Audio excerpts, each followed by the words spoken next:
जय माता दी। बड़ों को मेरा चरण स्पर्श और छोटों को मेरा प्यार। आशा करती हूँ आप सब बहुत मस्त होंगे। आज मैं इस वीडियो में बात करने आई हूँ आपसे आपकी एक ऐसी वस्तु को लेकर जो बहुत ही ज्यादा इम्पोर्टेंट है। मतलब भगवान के सामने जब आप बैठते हैं तो उसकी जरूरत आपको सबसे पहले पड़ती है। मैं बात कर रही हूँ आपके पूजा के आसन को लेकर। जब भी आप बैठकर पूजा करते हैं तो सबसे पहले आप फर्श के ऊपर आसन बिछाते हैं, अपना आसन लगाते हैं, है ना, जिसको हम बोलते हैं गद्दी, चेयर। कुर्सी की तो कितनी लड़ाई है वो आप सभी जानते हैं। आसन क्यों इतना जरूरी है? जो हमारी जमीन होती है ये मंगल का कारक होती है। जब आप किसी के साथ बैठते हैं, आप जमीन पे भी बैठते हैं, तो कभी भी आपने देखा ना कि खाली जमीन पे नहीं बैठते, ऐसे बोलते हैं ना, अशुभ होता है। फर्श के ऊपर कुछ ना कुछ बिछाकर, चाहे कपड़ा हो, बेडशीट हो, आसन नहीं है तो मैट हो, कुछ भी हो, डायरेक्ट जमीन पर नहीं बैठना चाहिए। हमेशा फर्श के ऊपर कुछ ना कुछ बिछाकर ही बैठना चाहिए। हमारे घर के बड़े लोग भी ऐसे ही कहा करते थे कि जब भी घर में गमी होती है या फिर किसी की मृत्यु हो जाती है तो बिना आसन बिछाए लोग ऐसे ही बैठ जाते थे।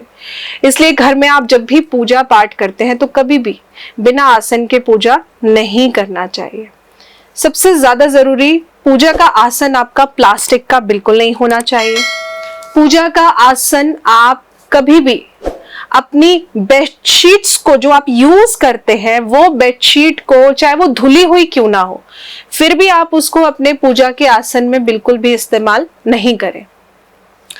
पूजा का आसन जो बहुत ज्यादा जरूरी है, सबसे ज्यादा इंपॉर्टेंट, कि वो सिर्फ और सिर्फ पूजा के लिए ही इस्तेमाल होना चाहिए। ऐसा नहीं होना चाहिए कि पूजा के समय पूजा हो रही है, खाना खाने के समय आपने वो जमीन पे बिछा लिया और उसी पे बैठ के आप खाना खा रहे हैं। ऐसा बिल्कुल नहीं होना चाहिए, क्योंकि आपका जो पूजा का आसन है, जो कपड़े होते हैं हमारे, वो शुक्र ग्रह का कारक होते हैं। और जब आप जमीन पे बिछाते हैं, मंगल यानी कि ठोस, तो जब आप उसे जमीन पे बिछाते हैं, आप चाहते हैं कि आप और आपके इष्ट की जो भक्ति है वो और स्ट्रांग हो। आप नहीं चाहते हैं, आपने देखा ना, पूजा करते टाइम ये भी कहा जाता है कि सिर को ढककर पूजा करिए, सिर को खोलकर पूजा मत करिए, क्योंकि जब भी जन्म कुंडली में राहु खराब होगा या चंद्रमा पीड़ित होगा, ऐसे लोग मोस्टली अपने सिर को बिना ढके पूजा करते हैं और कहीं ना कहीं उनको कंसंट्रेट करने में बहुत दिक्कत होती है। तो इसीलिए कहा जाता है कि जब आप सिर अपना ढक लेते हैं तो इससे आपका गुरु प्लैनेट एक्टिवेट हो जाता है। आपको कॉन्सेंट्रेशन में, आप देखेंगे आपका कंसंट्रेशन इंप्रूव होने लगता है। तो पूजा के आसन की अगर हम बात करें तो जो सावधानियां आपको बरतनी चाहिए वो ये कि पूजा का आसन कभी भी काले और नीले रंग का नहीं होना चाहिए। पूजा का आसन कभी भी ऐसा नहीं होना चाहिए जिसको आप पूजा के अलावा और भी कहीं पे इस्तेमाल कर रहे हो। पूजा का आसन, जो आपकी पूजा का आसन हो, वो सिर्फ और सिर्फ आप ही का आसन होना चाहिए। आजकल देखा गया है पूजा का आसन एक ही होता है और सब उसको यूज कर लेते हैं। मतलब घर में अगर 4 लोग हैं, चारों लोग पूजा करते हैं तो चारों के चारों उसी आसन का इस्तेमाल करते हैं, जो कि ये बिल्कुल गलत है।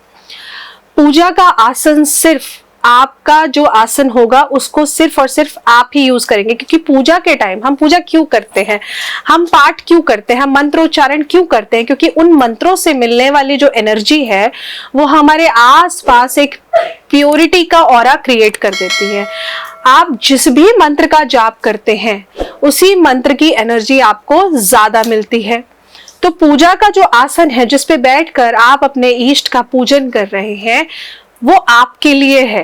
तो पूजा का आसन कभी भी एक्सचेंज नहीं करना चाहिए। और मोस्ट इंपॉर्टेंट चीज कि पूजा के आसन को कभी भी पैरों से इधर उधर नहीं खिसकाना चाहिए। आपकी पूजा जब भी पूरी हो जाती है उसके बाद आसन को अपने हाथों से फोल्ड कर कर, अपने माथे से टच कर कर, फिर आपको उसे जहां पर आप रखते हैं उस पर्टिकुलर स्थान पे आपने रख देना है। पूजा के आसन के नियम अगर आप पूर्ण नहीं करेंगे तो कहीं ना कहीं आप अपने लिए मुसीबतें बढ़ा रहे हैं। क्योंकि देखिए, आपने जिस आसन पर बैठकर पूजा करी, आपने उस आसन को फोल्ड करके रख दिया। उसके बाद जो दूसरा व्यक्ति आया और उसने वही आसन का इस्तेमाल किया, तो जो आपकी पूजा से वो जो चीज एनर्जाइज हुई थी उसका पूर्णता फल उसको मिल जाएगा। आपको कभी भी अपनी पूजा का आसन किसी और के साथ नहीं बदलना चाहिए। इस चीज का खास तौर से ध्यान रखिए। अब यहाँ पे कुछ हस्बैंड वाइफ के ये भी सवाल होंगे कि हस्बैंड कभी कभी पूजा करते हैं इसलिए वो हमारे ही आसन पे कर लेते हैं। तो मैं आपको एक चीज समझाऊंगी, अगर आप लोग साथ में बैठकर पूजन करते हैं तो सेम आसन पर बैठकर करिए। लेकिन जब आप रोज की आपकी जो दिनचर्या में आता है, रोज में जब आप पूजा करते हैं तो आप कभी भी सेम आसन का इस्तेमाल बिल्कुल मत करिए। ऐसा करने से आप अपने लिए परेशानियां बढ़ाएंगे, आपको समृद्धि नहीं मिलेगी। आप लोगों के बीच में आप देखेंगे कि जैसे ही आपकी पूजा खत्म हुई वैसे ही उसके बाद आप लोगों के लड़ाई झगड़े, आप लोगों के कॉन्फ्लिक्ट्स बढ़ जाएंगे। तो हमेशा पूजा के आसन के लिए जो बातें मैंने आज आपको समझाई हैं, इनका ध्यान जरूर रखिए। काले और नीले रंग का आसन बिल्कुल नहीं होना चाहिए, प्लास्टिक का आसन बिल्कुल नहीं होना चाहिए। एंड अपार्ट फ्रॉम दिस, अपना आसन सिर्फ आप खुद ही यूज करें, कभी भी उसको पैरों से ठीक ना करें, पैरों से खींचे नहीं। अगर नीचे से ठीक करना है तो अपने हाथों का इस्तेमाल करें, ये बहुत ज्यादा जरूरी है। क्योंकि आसन की पूजा भी, आसन आपकी गद्दी है, तो अगर आप उसका पूजन नहीं करते हैं, आप उसको ऐसे ही हल्के में लेकर चीजों को करते हैं, आप कितना भी मंत्र जाप कर लीजिए, आपको कभी भी उसका पूर्णतः फल नहीं मिलेगा। आशा करती हूँ आपको जानकारी अच्छी लगी होगी। अच्छी लगी हो तो प्लीज चैनल को लाइक, कमेंट, शेयर जरूर करिए। चैनल को सब्सक्राइब करना मत भूलिए। साथ ही में अगर ये वीडियो अच्छी लगी है तो अपने जानने वालों के साथ जरूर शेयर करिए और नीचे कमेंट सेक्शन में जय माता दी जरूर लिखिए। जय माता दी।